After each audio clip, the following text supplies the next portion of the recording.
Okay, students, this is Bhavna Physics class, a simple way of learning physics. I have discussed electric field topic in my last video, and today I will continue with the same topic. These are the subtopics under the electric field.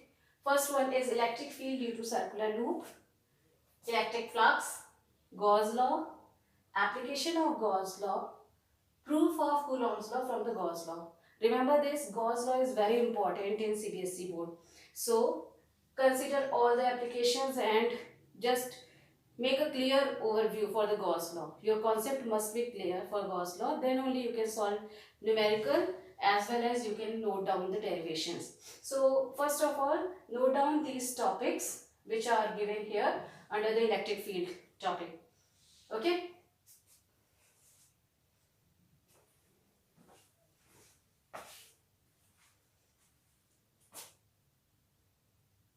Okay.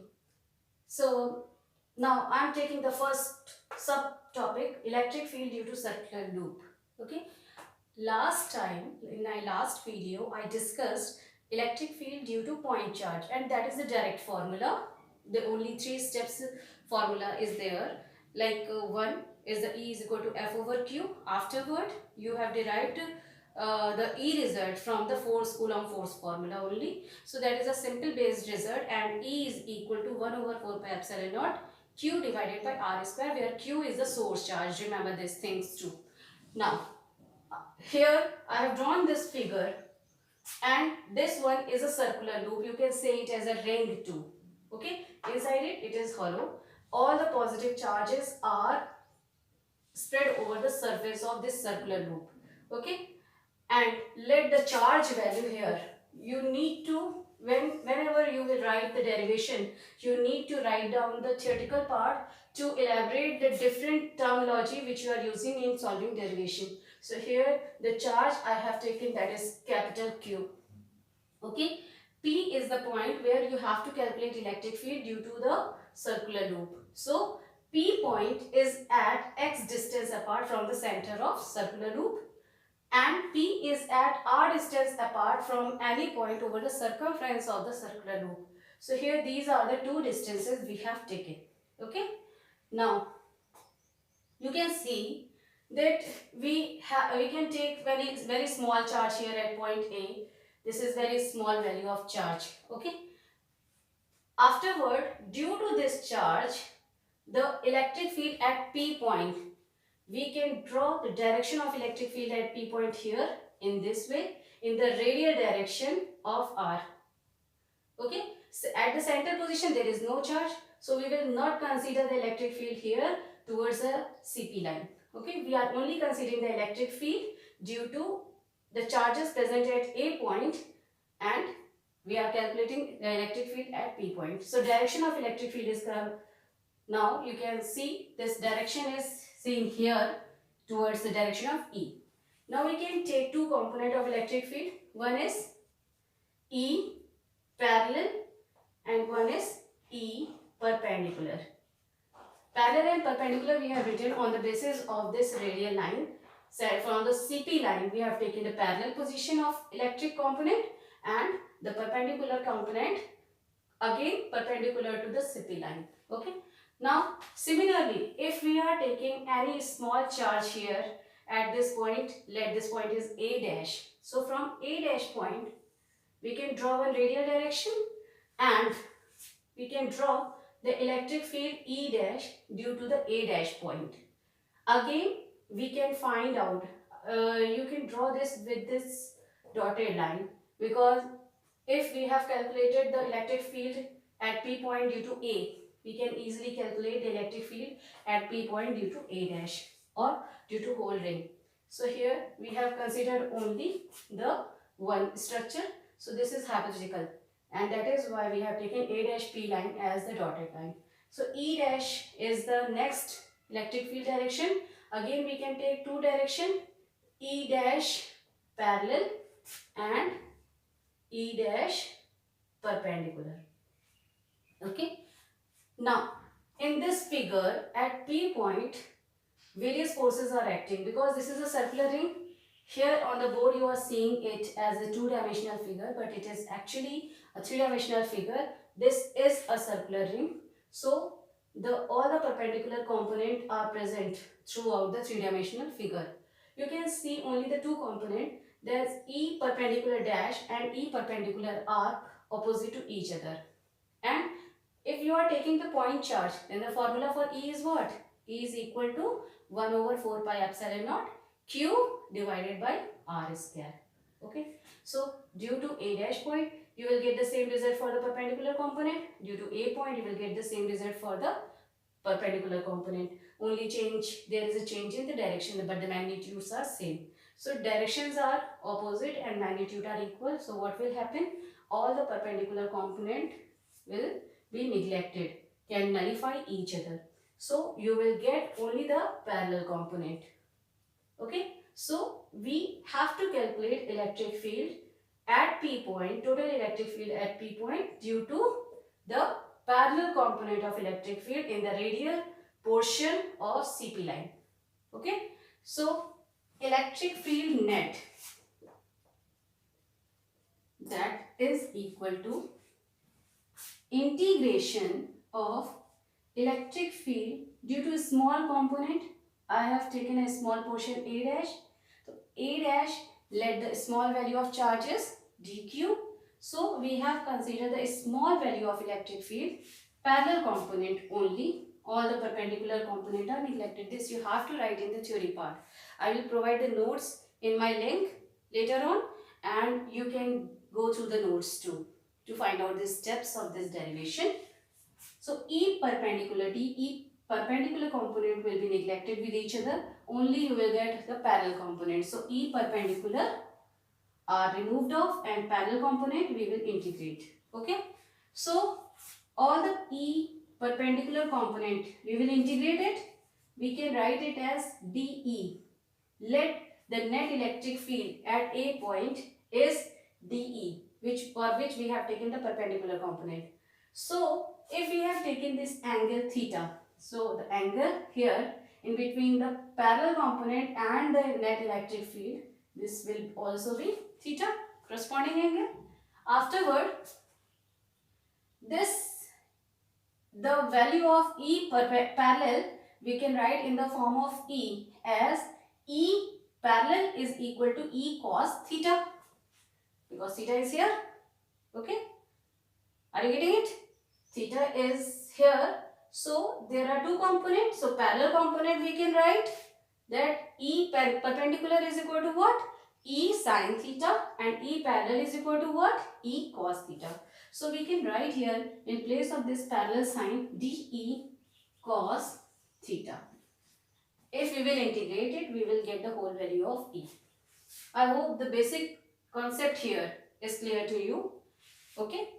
Afterward, E net and dE, we need to put down the values here.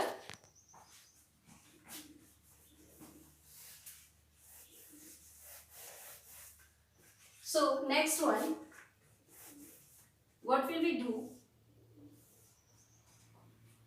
E net, that is equal to dE. What will be the value of dE? 1 over 4 pi epsilon naught over, because we have taken what? dE. So what is the distance of the point P from this A point, due to which we are calculating the electric field at P point? So we can write dq, small portion of the charge value over the A point, divided by R square. So that is the value of dE. dE means what? A small portion of the electric field. And because this is a small portion of electric field, we will integrate it. Then we will get the full portion of electric field or net electric field. So this dE is due to a small portion of charge. So we have placed here dq, a small portion of charge. Afterward, the cos theta value. So cos theta value we can calculate from here, from this triangle ACP. In triangle ACP, what will happen? Cos theta is equal to base over hypotenuse. What is the base value? X over hypotenuse is R. So this is the value of cos theta. We can place this value over here. So we will get x over r. So this one is the overall integral terms which we will integrate. So E net, that is equal to, we can eject out all the constant term here from the integral sign. So these that is the 1 over r square value, x value, all these terms will be removed off and we will get only the dq part. Okay, so what will be the value of here, this is r cube, this one r cube. Okay, so what will be the value of dq now? Can you tell? dq is the integration value, so we will get here that it is q, the full integral of dq for the whole ring. We have considered the total charge over the ring is q, so here we will get q. So 1 over 4 pi epsilon naught q into x divided by, now r value we can put down in terms of x. From this, again from this triangle, r square is equal to, if the radius of this circular loop is r, capital R, then this is x. You can take it as a2. Okay, in many books it is given as a, so you can take it as a. So here the radius of circular loop is a and the CP distance is x. So a value of r square is a square plus x square. So r value is what? Under root of a square plus x square.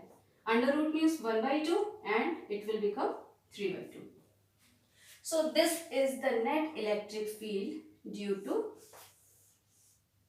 to circular ring or circular loop. Okay, so you have to learn this formula. In each and every formula you will get this result, that 1 over 4 pi epsilon naught. So you know that what is the value of this term and you have to use this value in all the electric field formula. Okay, now we can take the cases. Case 1. First of all, if we are taking, if x is equal to 0, what does it mean? That the P point is situated at the center of loop. X is what? It is the CP distance. If you have drawn the figure, you can see in your copy that x is the distance between C and P point. So if x is equal to 0, so in that manner, the electric field by this formula, x, putting the value of x 0, we will get the result 0. So electric field at the center of loop is always 0. Electric field at center of loop is equal to 0. So this is very important result, very important case you have discovered from the derivation. Afterward, next case we can take second case. If x is very greater than a. What is a? A is the radius of circular loop. So we have taken that x distance is very large. That means point is very far from the circular loop. This one is circular loop and the point P is situated very far from the circular loop. So what will happen in this result, with respect to x value, we can remove the a value because a is very lesser than x. So if we will remove this term, then we will get the electric field result as qx divided by x square to the power 3 by 2. 2 and 2 will be cancelled out and you will get the result 1 over 4 pi epsilon naught q x over x cube and x ये term आपका हट जाएगा, then you will get here x square. So you can see electric field is equal to 1 over 4 pi epsilon naught q over x square. So what does it mean? It is the formula for electric field due to point charge. That means if the point P is situated very far from the circular loop, the circular loop behaves like a point charge. Okay? In this case, circular loop behave like a point charge. Okay? So these are the two cases we can assume. First case, electric field at the center of circular loop is 0, and second case, if the point is very far from the circular loop, then the circular loop behave like a point charge. So these are the two cases. Okay, now we will consider the next term, the second topic.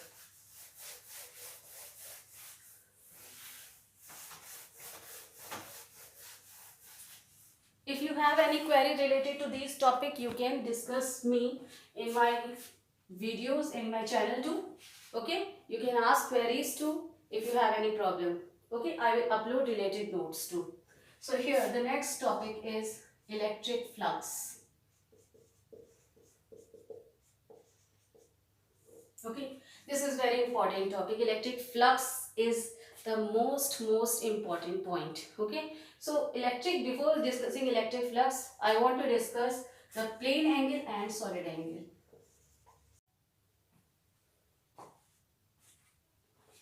Okay, so plane angle and solid angle, we are discussing this topic under electric flux. I had discussed in my first video too, when I was discussing the Coulomb's force. So plane angle and solid angle, if you are taking the two-dimensional figure, so in two-dimensional figure, you can take the two lines and the angle between the two lines, or you can take only one line too. Okay, the angle from the one line from the x-axis or y-axis, this angle you always considered as theta. Okay, this one is plane angle because you have taken two-dimensional figure. Two dimension is xy plane. Okay, if you are taking three-dimensional figure x, y, z, this is x, y and z plane.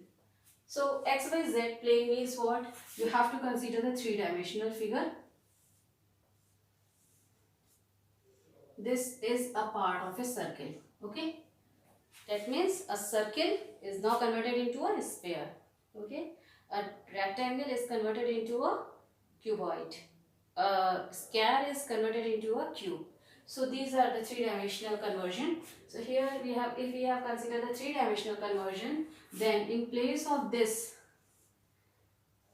plane angle, we have to consider the solid angle, which is represented by omega.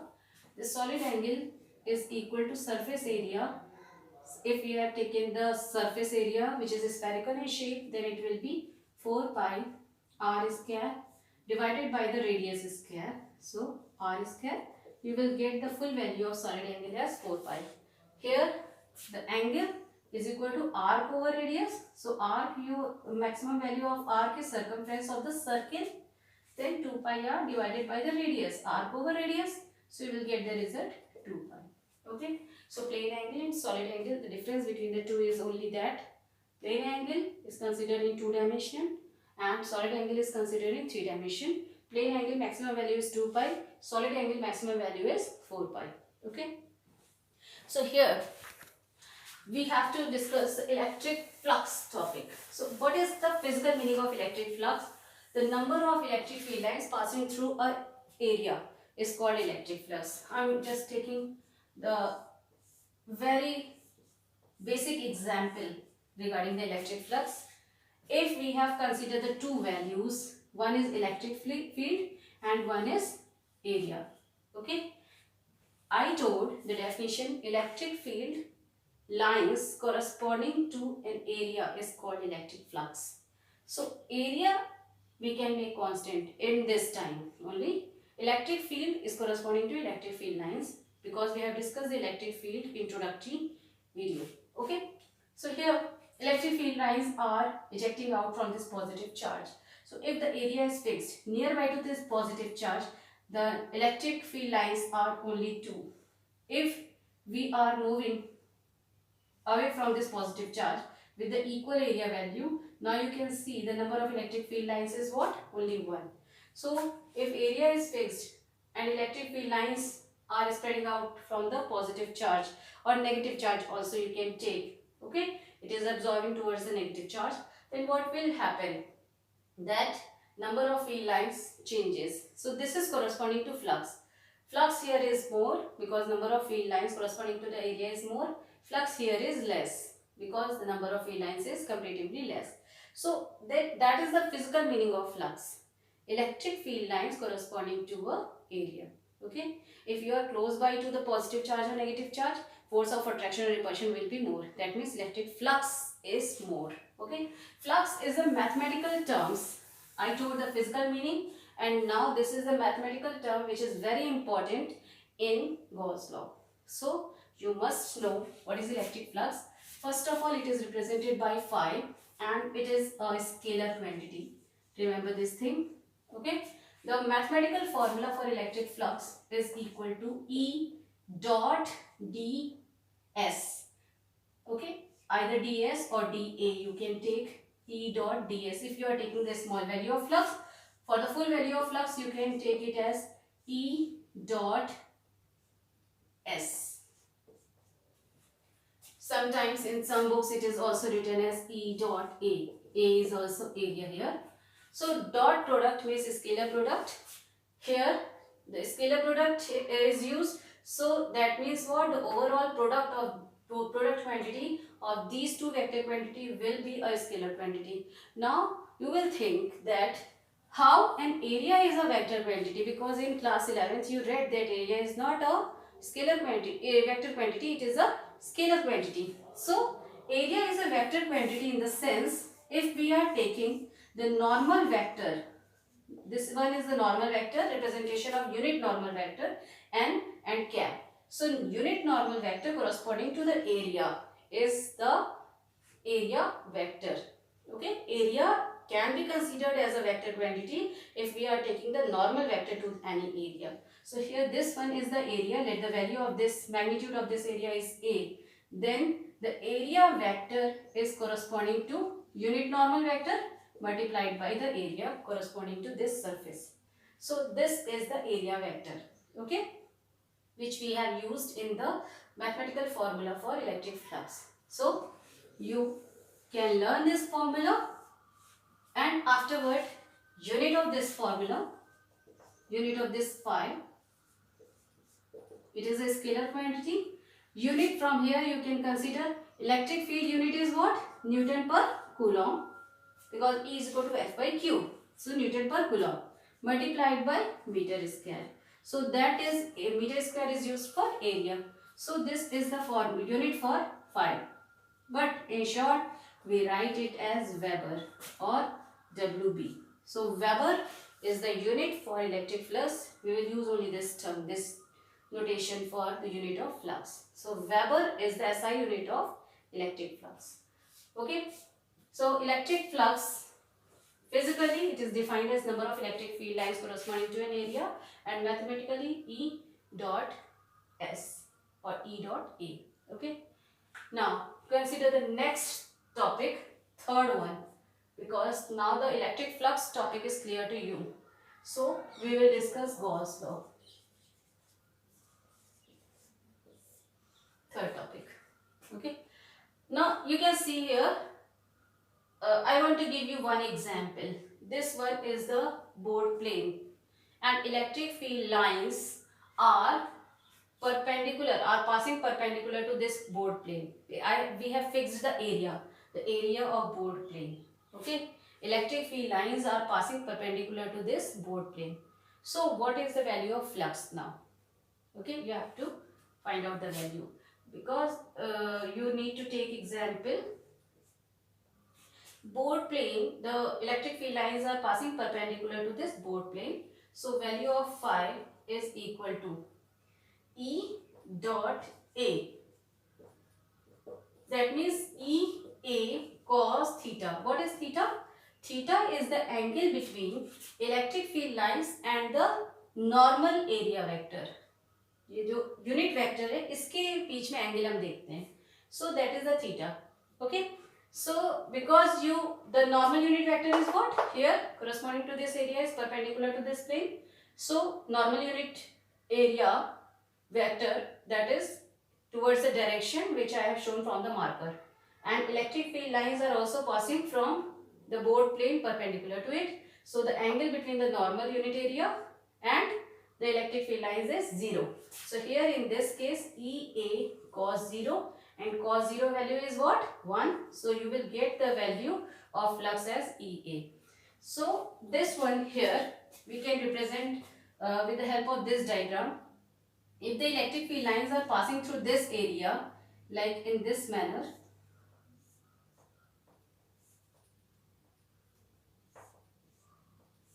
okay, these are the electric field lines which are passing from this area.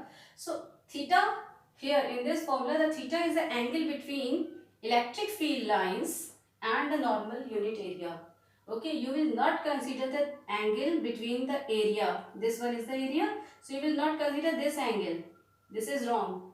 Okay, you have to consider the angle between electric field lines and the normal unit area vector. Okay, so this theta here in this case, whatever I have taken the example here, so in this case it will be 0 and you will get the result full. If the field lines are passing here in this manner along with the board plane, so what will happen? That electric field lines are passing along with the board plane and normal unit vector area is what? Here in this direction. So what is the angle between the two? This is 90 degree. So 90 degree means cos 90. Cos 90 is 0. You will get the 0 flux here.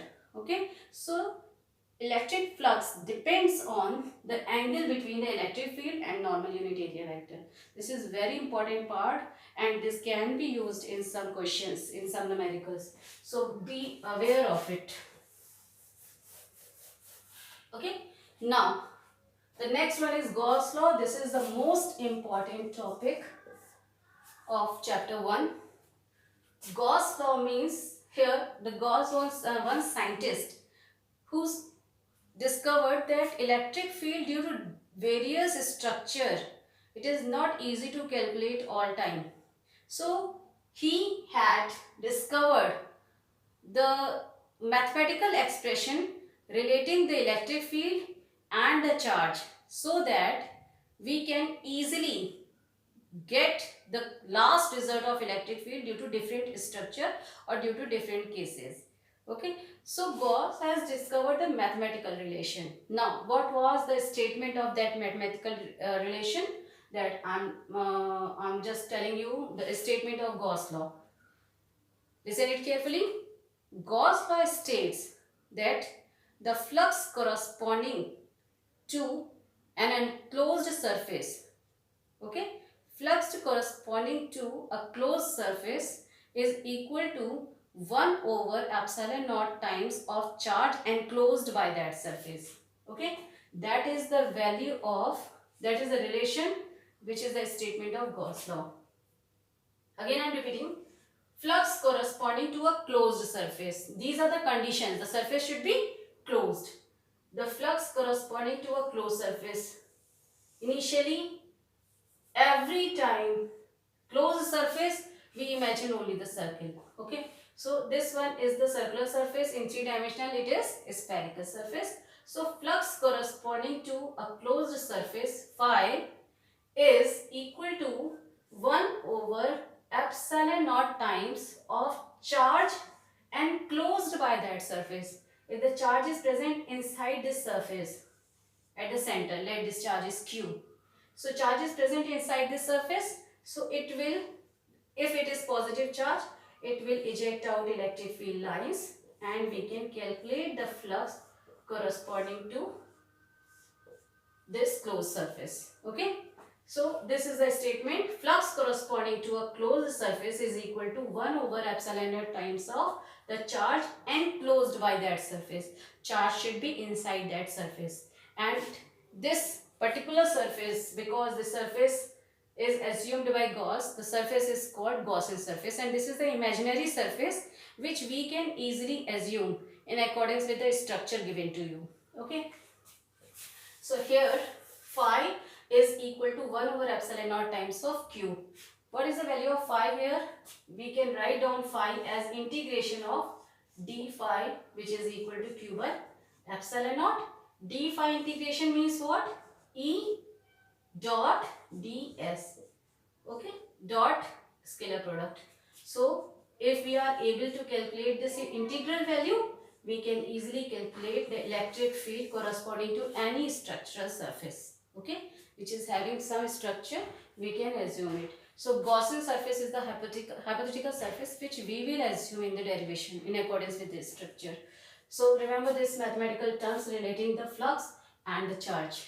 Okay, this is very useful, and this one is the overall statement for Gauss law. Now the flux.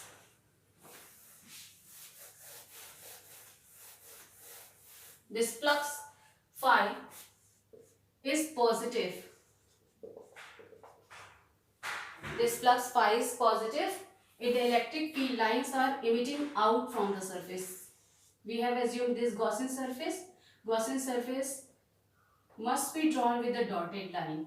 This one is the basic concept, but sometimes some students don't follow this rule. So you must consider this, that Gaussian surface is an imaginary surface. So that is why we need to assume with this dotted line. So if the positive charge is present inside the surface Q, then electric field lines will be eject out from the surface, then the phi is positive. So means what? If the electric field lines are passing out of the surface, Gaussian surface, then the flux value is positive. Second case, this is case 1. Case 2, flux is negative.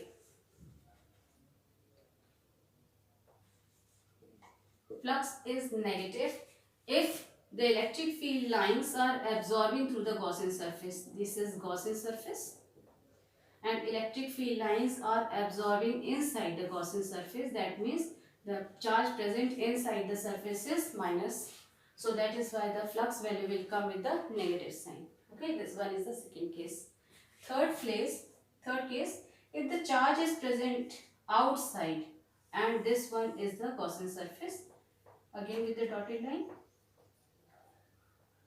you can see here this charge is present outside, so electric field lines will pass through this Gaussian surface, and the net flux value will be what? 0. How it is coming? Here we can take the surface area and this one surface area. The flux coming inside the surface area, that is the incoming flux, which will be with the minus sign, minus phi. The flux going out, I told outward lines, field lines means what? Positive flux. Inward field lines means negative flux. So for this outward field lines corresponding to the surface area, it will be positive phi. Okay, so positive phi and negative phi, because all the field lines are crossing this Gaussian surface, no one is absorbed by the Gaussian surface. So that is why the net flux will be the equal and opposite value, and that is why it will come 0. So if the charge is outside, the total flux corresponding to the Gaussian surface is 0. And it is mentioned in the statement 2 that the flux corresponding to the Gaussian surface, the closed surface, should be 1 over epsilon naught times of the charge enclosed by that surface. Charge should be enclosed by the Gaussian surface. Here the charge is outside the Gaussian surface, so we will not take here that the Gauss law value should be here, that should be 0. So you need to remember these points, you need to understand these points to solve different numericals and to put the values in different derivations. Okay, so basic concept here regarding the Gauss law. Moreover, the electric field lines we can consider for this charge, outside charge, electric field lines we can consider for all the Gaussian surface, but the charge value here is 0. So when in this case, if we are taking the third case and we are putting the value of third case here, so electric field value is there. There are electric field line passing through the Gaussian surface. So electric field value is non-zero. But the right hand side term, the Q value is 0 because of the statement of Gauss law that charge should be enclosed by that surface, and in this case charge is not enclosed by that surface. So that is why Q value here is 0. So these are the 3 conditions for the Gauss law. Okay. Now next we will prove Coulomb's law with the help of Gauss law.